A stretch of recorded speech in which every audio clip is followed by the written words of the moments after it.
전쟁은 끝날 기미가 보이지 않았습니다. 기원전 104년 왕좌에 오른 싱할라의 국왕 와타가마니 아부하야는 타밀족에게 빼앗긴 수도 왕좌를 되찾기 위해 피말리는 게릴라전을 이어가고 있었죠. 새 국왕이 등극한 지 불과 1년 만에 싱할라 왕국은 14년간의 치열한 전쟁에 빠져들고 있었습니다. 백성들의 삶은 비참했습니다.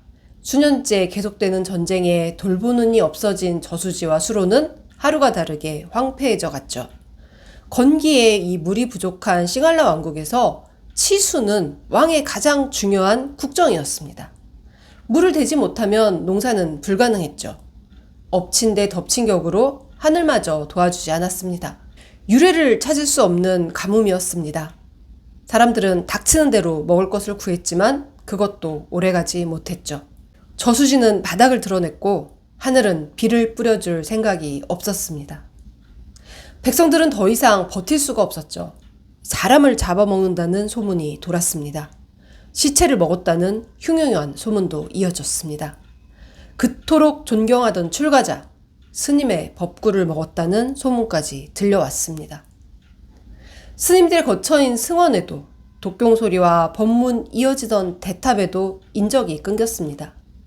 끼니를 잊기 어려운 것은 스님들도 마찬가지였습니다. 하지만 하루 한 끼 구하기가 어려운 것보다 부처님 가르침을 전하지 못할 수 있다는 두려움이 밀려왔습니다. 특단의 조치가 필요했습니다.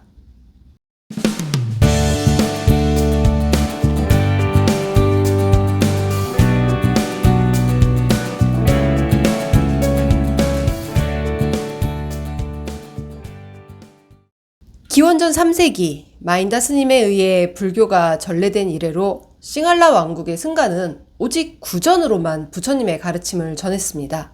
인도로부터 이어진 불교의 전통이기도 했습니다. 인도뿐 아니라 이 불교가 전해진 그 어느 나라에서도 부처님의 가르침을 온전히 기록하려는 움직임은 없었습니다. 부처님의 가르침을 암송하는 것은 승가의 자격이자 가장 큰 수행이었기 때문입니다.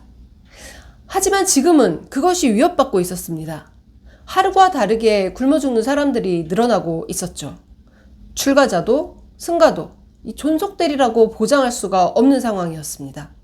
그렇다면 과연 누가 법등을 전할 수 있을 것인가? 더 이상 구전에 의지할 수만은 없는 상황이었습니다.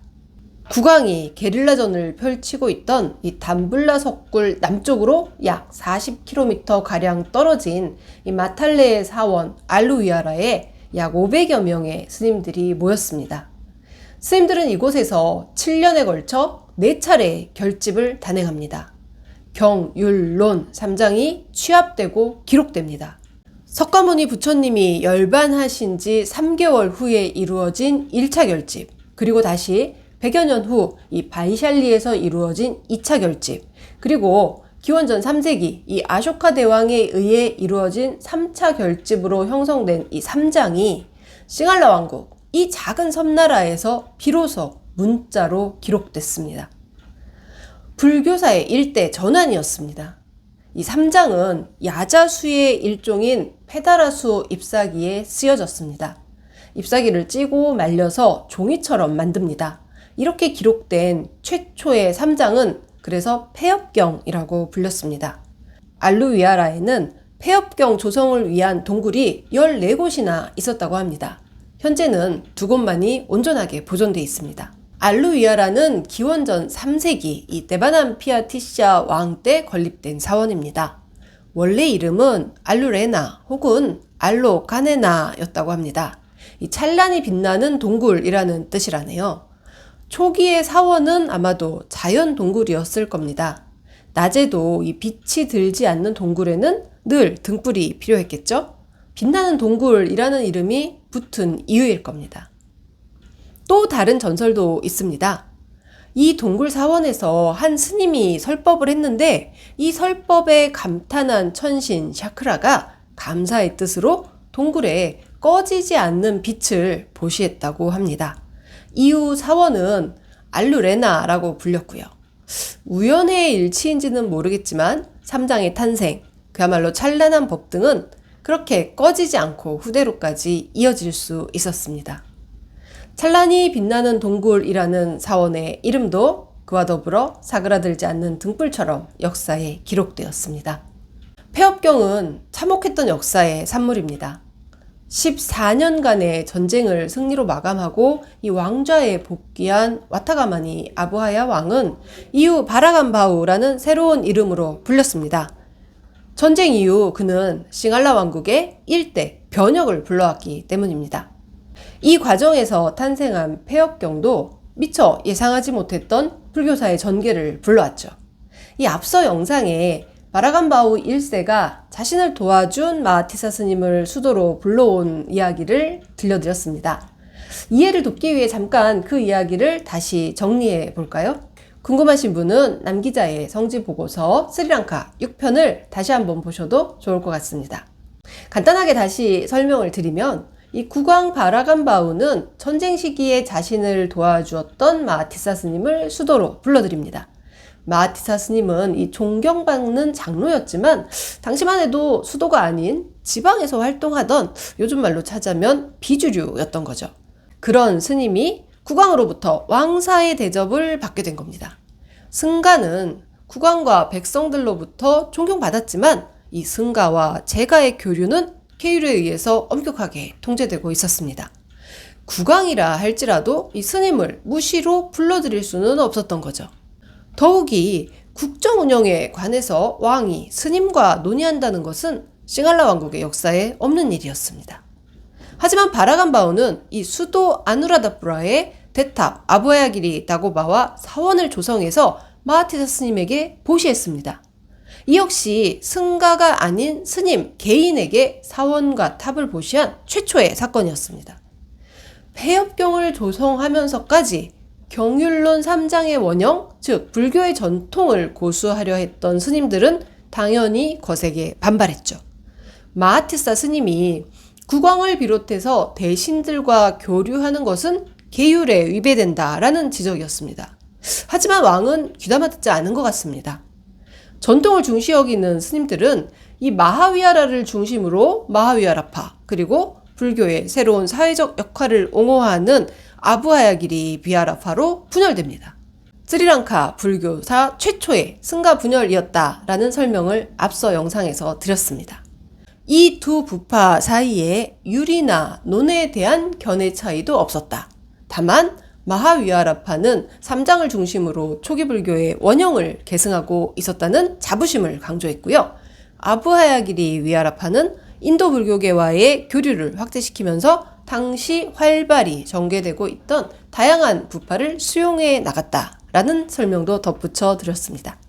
이러한 현상은 12세기 위대한 대왕으로 불리는 이 바라크라마 바우에 의해서 승가의 통합이 이루어질 때까지 약 1000여 년간 지속되었다라는 설명도 덧붙였었습니다. 이 3장의 결집, 그리고 폐업경의 탄생은 이처럼 다양한 부파의 전례와 교류 속에서도 스리랑카가 초기 불교의 가르침을 계승할 수 있는 뿌리가 되어 주었습니다.